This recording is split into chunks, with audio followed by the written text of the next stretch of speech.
महबूबनगर हज सोसाइटी के ज़ेर एहतमाम छिटा हज डिजिटल ट्रेनिंग कैंप मुनक्किद किया गया, जिसमें आज़मीन हज की बड़ी तादाद ने शिरकत की। प्रोग्राम की सदारत सोसाइटी के सदर अलहाज मोहम्मद महमूद अली ने की, जबकि जनरल सेक्रेटरी अलहाज मोहम्मद मिराजुद्दीन भी इस मौके पर मौजूद रहे।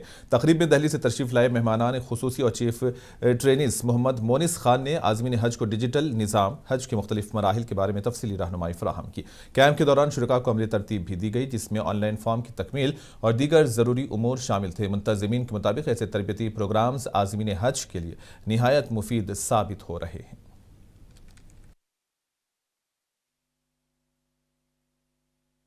अल्हम्दुलिल्लाह महबूबनगर हज सोसाइटी के जानिब से आज मेट्रो कन्वेंशन हॉल में डिजिटल प्रोग्राम रखा गया था। अल्हम्दुलिल्लाह हमारे पास दिल्ली से जो मोइज़ अली खान साहब को खास तौर पे 3-4 साल से बुला रहे हैं हम, क्योंकि आपका प्रोग्राम ऐसा रहता है एकदम हटके, बिल्कुल जो आगे चल के जो सऊदी गवर्नमेंट की तरफ से इंडियन हज सोसाइटी की जानिब से जो प्रोग्राम रखा जाता है, आप स्क्रीन पे पूरा डिजिटल तरीके से बताएं।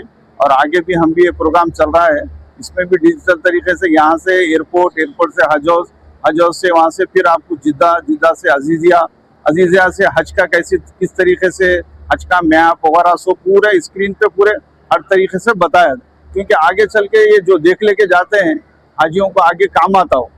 उस ये सीख के जाने से, देख के जाने से, और एक रसूख ऐप रहता है जो आप ओपन कर लिए तो आपको वो चीज़ें सो मालूम होते रहते हैं। इंशाल्लाह आगे भी इस पे हम तरीके से करते हैं। और व्हाट्सएप ग्रुप से हमेशा हमारे महबूबनगर डिस्ट्रिक्ट के पूरे हाजियों को रहबरी करते रहते हैं। उनके कोई भी चीज़ आ गए तो हमारे ग्रुप में मैसेज दिए, उसके मौलाना से भी पूछने का हो, चाहे गवर्नमेंट का भी है, कुछ भी रहा तो हम इंशाल्लाह उनकी हमेशा मदद करते रहेंगे। आज मेट्रो कन्वेंशन हॉल में हाजियों की ट्रेनिंग का प्रोग्राम हुआ, जिसमें डिजिटल प्रोग्राम रहा और सेंट्रल ट्रेनर यानी इंडिया के सेंट्रल ट्रेनर जनाब मोहम्मद मोनिस खान साहब आकर यहाँ पे सारी चीज़ें बताए और बिल्कुल अच्छी तरीके से उन्होंने समझाए। और हाजियों को अगर ज़ाहिर नशीन कर लें तो वहाँ जाने के बाद उनके लिए कुछ भी परेशानी नहीं होती।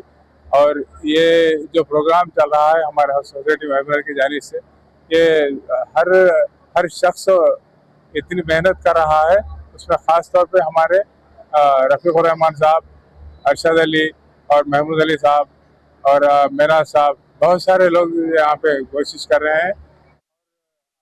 नई दिल्ली में run for Ambedkar run for constitution के उन्वान से एक मैराथन का इनेकाद किया गया, जिससे कांग्रेस के सीनियर रहनुमा राहुल गांधी ने झंडी दिखाकर रवाना किया। इस मौके पर खिताब करते हुए राहुल गांधी ने इल्जाम आयद किया कि राष्ट्रीय स्वयं सेवक संघ और भारतीय जनता पार्टी आईन हिंद को कमजोर करने की कोशिश कर रहे हैं, जबकि कांग्रेस इसके तहफ़्फ़ुज़ के लिए पुरअज़्म है। प्रोग्राम में तेलंगाना के वज़ीर मोहम्मद असरुद्दीन ने भी शिरकत की और कहा कि आइन की हिफाजत और उसकी रूह को बरकरार रखना निहायत ज़रूरी है, क्योंकि यही मुल्क के इत्तेहाद और इस्तेहकाम की बुनियाद है।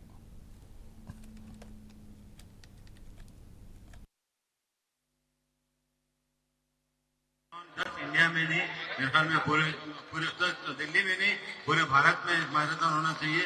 और मैं जरूर आप लोगों के साथ हूँ। आप लोग जितने भी, मैं 2-3 लफ्ज़ ही बोलूँगा, जितने भी यंग लड़के हैं जो अभी जो यंग बच्चे आ रहे हैं जो 18-19 साल के, उनसे गुजारिश करूंगा कि कॉन्स्टिट्यूशन पढ़े और हिस्ट्री भी पढ़े, क्योंकि जब आप पढ़ेंगे आप हिस्ट्री आपकी भूलना नहीं चाहिए, कॉन्स्टिट्यूशन भूलना नहीं चाहिए, क्योंकि कॉन्स्टिट्यूशन के जोर पे ही हम लोग आज आगे बढ़ रहे हैं और आगे बढ़े। अगर कोई रूल्स और रेगुलेशन नहीं रहेंगे, कॉन्स्टिट्यूशन नहीं रहेगा, तुम कभी भी आगे नहीं बढ़ सकते। हम अम्बेडकर साहब का मैं कितना भी शुक्रिया अदा करें उतना हमारे बहुत कम है। उन्होंने जो मेहनत की और संघर्ष किया इस कॉन्स्टिट्यूशन को लिखने के लिए, हम उसके ऊपर एकदम हमारे ज्यादा ऊपर से ऊपर उसको रखना चाहिए।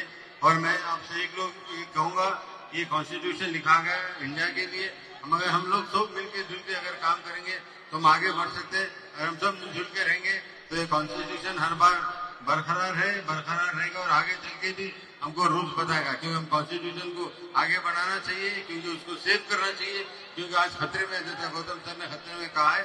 मुझे बहुत बहुत खुशी है आप लोग यहाँ आए, मुझे बुलाए, और मैं पूरे जितने भी लोग यहाँ पे जीते आज मैराथन में, मैं उनको मुबारकबाद दूंगा। बट ये जीत कॉन्स्टिट्यूशन की जीत है।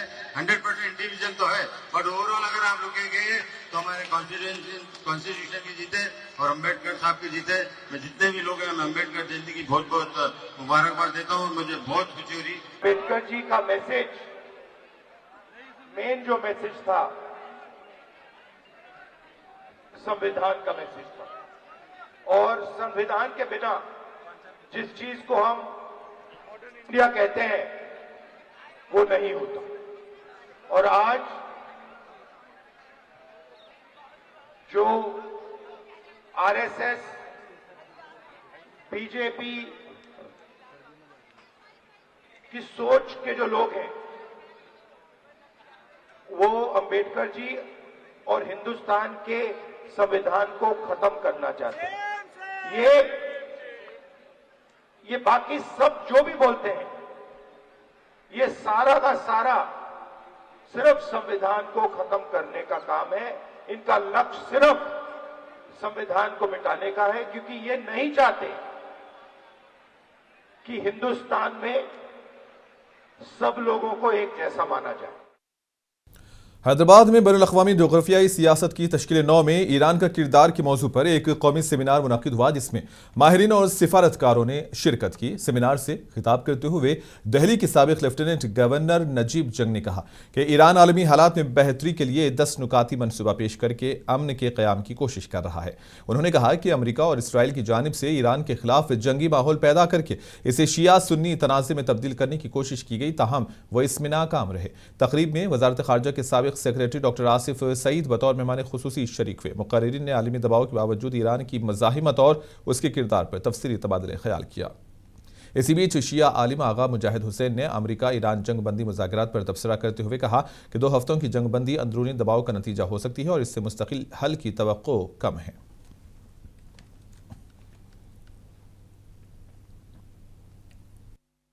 तो मैं तो इस उम्मीद में हूँ कि जो हो चुका वो हो चुका, और अब हम लोग ये उम्मीद करें कि भाई अब पीस टॉक्स अच्छी होंगी। जी, तो ये आप इसमें जो सियासी प्रेशर जो बाजू की नेबरिंग कंट्रीज डाल रहे हैं, उसका आप थोड़ा बताइए। नहीं, कौन सी? देखिए, इसमें चीन का बहुत बड़ा हाथ है, वो चाहते हैं, और मैं समझता हूँ कि इस मरहले को वहां तक लाना, इसमें चीन का बहुत बड़ा हाथ रहा होगा। इसमें मैं समझता हूँ कि तुर्की का बहुत बड़ा हाथ रहा होगा कि इन चीज को, सब चीजें ये मुल्क आए और बात करें।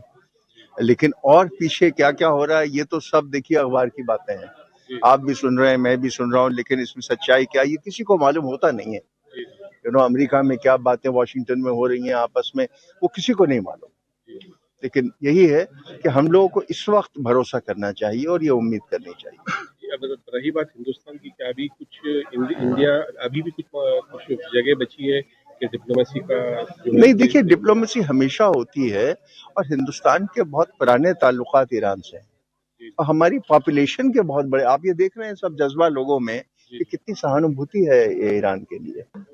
लगता यह है कि जो प्रेशर उनको लोग कंट्री में पड़ रहा है, उसकी तरफ से ये 2 हफ्ते की जो है सुल्ह का ऐलान हुआ है। अगर ये प्रेशर मेंटेन हुआ तो ये हट जाएंगे, लेकिन मुखालिफत ख़त्म नहीं होगी। और तेलंगाना हाईकोर्ट ने संगारेड्डी जिले के आयलापुर तांडा में सर्वे नंबर 119 पर मौजूद तामीरात के हवाले से ज्यों का त्यों मौक़िफ़ बरकरार रखने का हुक्म दिया और हुक्काम को हिदायत दी है कि किसी भी कार्रवाई में कानूनी तरीक़ेकार पर अमल किया जाए। अदालत ने यह हिदायत इस दरख्वास्त की समाअत के दौरान जारी की, जिसमें हाइड्रा पर 3000 से ज़ायद मकानात मुनहदिम करने का इल्ज़ाम आयद किया गया था। अदालत ने एजेंसी की जल्दबाजी पर सख्त बरहमी का इजहार करते हुए सवाल किया कि गरीबों के मकानात को बगैर नोटिस के, और वो भी तातील के दिन या सुबह सवेरे, क्यों गिराया गया। दरख्वास्त गुजारों का मौक़िफ़ है कि वो गुज़िश्ता 60 बरसों से इस ज़मीन पर काबिज है और इन्हिदामी कार्रवाई ज़बरदस्ती की गई। अदालत ने मामले की मजीद समाअत के लिए 27 अप्रैल की तारीख मुकर्रर की। दूसरी जानिब हाइड्रा ने इतवार को भी अपनी मुहिम जारी रखते हुए अमीनपुर मंडल के आयलापुर गांव में तजावुजात के खिलाफ कार्रवाई की। इसी दौरान एक मुबैना गैर कानूनी 6 मंजिला इमारत को मुनहदिम करने का अमल जारी रहा।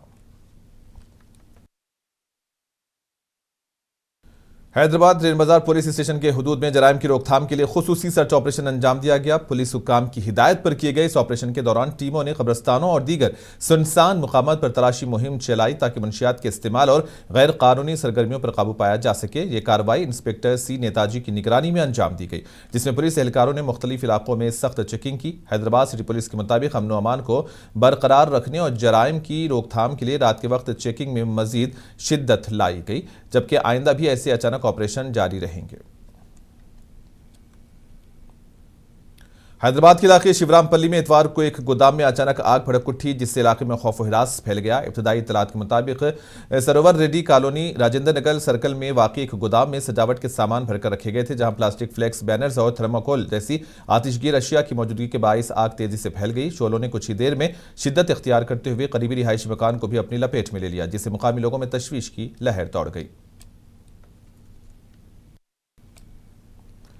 तेलंगाना के मशहूर मजहबी मुकाम यदाद्री में एक बड़ा हादसा टल गया, जब घाट रोड पर एक कार का टायर फटने से गाड़ी बेकाबू हो गई।